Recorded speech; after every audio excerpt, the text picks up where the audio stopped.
JJ, first, what did you just make of Luka and the efficiency and the ways in which he was getting his shots and the whole floor game that he played? He managed the game really well. By that I mean we needed him. We had to have him scoring early.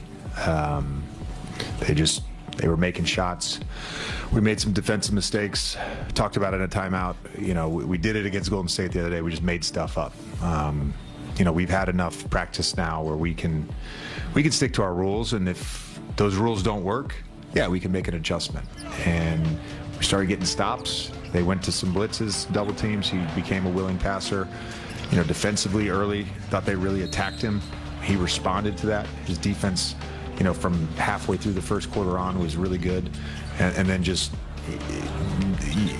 you get 11 rebounds out of your point guard is just awesome. You know, so just a complete game from him tonight.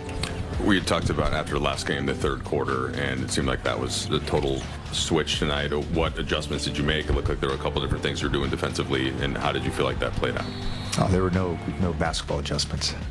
It was a halftime routine adjustment. That's all. You know, they called the first timeout, I think, for the first time in Lakers history. The other team called the first timeout in the third quarter. Had a nice all right with the group. All right group. Yeah, we did it, you know. So maybe that's the blueprint. Just the coaches, you know, just changing the routine a little bit. What did you say to Luka after he missed that layup when he had 48? Like, you guys had an exchange. And there was some discussion around whether or not, you know, I'm trying to get the guy 50, and I had already given him 3 chances, and I gave him a 4th chance. He gets fouled, and then he blows that too. So, but no, he was awesome. Let's say, what about after the free throw? The last free throws before he subbed out. What did you say to him after that? Oh, that's what I told him. I said, okay. You got 4 now. Because in the timeout, we were talking, and I said, I've given you 3 chances. You passed up a layup. Gabe had a wide open 3. You know, love good to great. We don't need to go good to great to great to great. Like, just take the shot, you know. So, you know, to do what we did tonight against that team, which, going back to last year, I know the first game of the season was like a 6-turnover game for us. The next 2 in Minnesota were, if they weren't high teens, they were low 20s turnover. You know, turnovers hurt us in the series last year. I think we had 2 shot clock violations, so we basically had 10 turnovers as a team. Austin having 11 assists and 1 turnover. Luka having 8 with 3 our primary guys really just managed the game well, and we got good shots. We had some timely crashes, made some timely defensive plays during that run in the second half. Just a really good effort from our guys. Since Luka's not the only guy on the team tonight, actually, what do you think about Deandre Ayton tonight, the way he played? Did he play with the force you wanted to see? Yeah. DA was great. I thought his patience for the game was really good. By that, you know, Luka getting it going early, being the beneficiary of DA's screening at times. You get into halftime, I thought DA was playing really well. You look up, he's got 3 shots, you know, and really just kind of let the offense come to him throughout that second half. And then defensively, he was really good as well. You want to let Luka win out again? I'm happy to leave. JJ, you know, Laker fans are known for being so rational and reasonable and patient. Did you feel any of the angst since the opening night loss? And you told us pregame it was a very detailed approach for the last couple of days.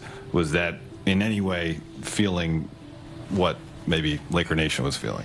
No, you know, I've great respect for fan bases that care. I've already been warned by the NBA. I'm not allowed to use cuss words in here, but you know, I like fan bases that give up, you know, they care. And so I appreciate it. Got the chance to play in Philly. It's like an honor to coach this team and be a part of this organization and try to lead this group and represent this fan base. So I'm well aware that the angst exists, and there's an overreaction to everything. I followed and been in the NBA long enough to know that exists with fan bases that care as much as the Lakers fan base do. But it didn't change or affect, I don't think, me or the group at all in terms of our preparation for this game. And we have a really tough stretch coming up over the next week with these 4 games coming up. So we just got to continue to build, continue to work. Thank you, guys. And he done it well. James, last year ended abruptly to the Minnesota Timberwolves in 5 games. And we tipped our hat to the T-Wolves. They were more physical. They were better defensively.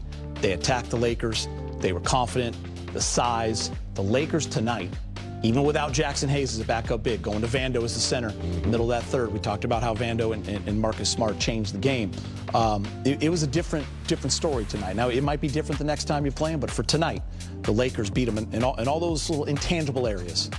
And, you know, my hat's off from learning from last year in the playoffs and remembering how to play them, you know, this year, knowing that they had size advantage, knowing they had Gobert dominate us, knowing they had Ant and, you know, some amazing scores. They just kept their think cap on the whole game. Sometimes it's, you know, you get distracted and you come out with a third quarter like they did against the Warriors, but they stayed connected. I saw Reeves, you know, before they came out at the third quarter, he had them all together, you know, reminding them what they're supposed to do. And that's how you connect as a team. But their defense, Vanderbilt, you know, he's had experience playing even Jokic before. So he really aggravates big centers. So he came in, did his thing. Marcus Smart, I got to tell you, he's verbal, he's physical. And, you know, he's always, you know, active around the basketball. So when you get that kind of, you know, service from guys, it becomes contagious because you see them doing it, and it kind of pumps the whole team up. I mean, Brez, the last time we saw Gobert, he was Lou Alcindor from Power Memorial, right? He could do whatever he wanted. He was just dunking every play and having the best game of his life. He had 2 points tonight. 6 months ago, almost to the day, he had 27 points and 24 rebounds against the Lakers. Game 5 of the first round, Lakers done for the season. 0 blocks tonight, Brez, 2 points, 7 rebounds. Yeah, Rudy Gobert didn't change. He's still Rudy Gobert. What happened was the Lakers changed. Obviously, they did not play a true center in that Game 5 and most of that Game 4, both losses for the Lakers. And now you've got Gobert, 2 points and 7 rebounds. Yeah. I mean, that's not even good for him. Yeah. You know, so good job, Deandre Ayton. I love the Lakers small ball lineups. You were kind of heading that way a minute ago, James. Vando played a little center tonight. Rui played a little center tonight. Ayton got much more play tonight. He didn't take that many more shots. I just felt like he was much more in the thick of things tonight in this game. And I feel like his buckets were easy tonight.